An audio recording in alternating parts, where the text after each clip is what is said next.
গুৰুজনৰ কবিতা বাস্তৱ। আপুনি সাৰে আছেনে? মই জাগি আছো বাস্তৱ পৃথিৱীৰ বাবে। সপোনে আপোনাক আমনি কৰে, বাস্তৱে আপোনাক আকৰ্ষণ কৰে। সপোন পথভ্ৰষ্টই উৰছে বাস্তৱ, কিন্তু নিষ্ঠুৰ। সপোনত কিন্তু মনবোৰ উৰে, বাস্তৱত কিন্তু স্থায়িত্ব পায়। আপুনি কি কৰিব বাদ দিয়ক, কি কৰি আছে সেয়া ভাবক। আপুনি জীয়াই থাকি কি কৰিছে সেয়া বাদ দিয়ক, বৰ্তমান আপোনাৰ প্ৰয়োজন ক'ত সেয়া ভাবক।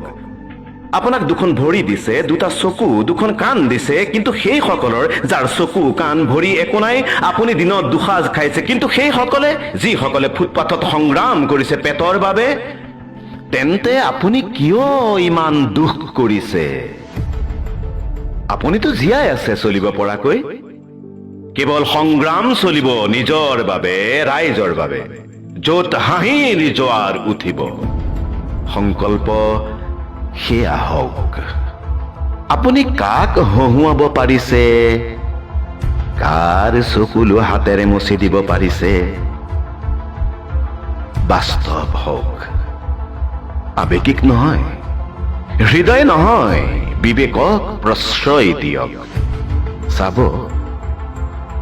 জীৱনে হাঁহিছে, আনকো হহুৱাইছে।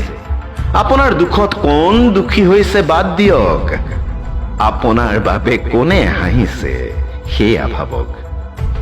কাৰণ আপুনি মানুহ, হুঁচ থকা প্ৰকৃত মানুহ।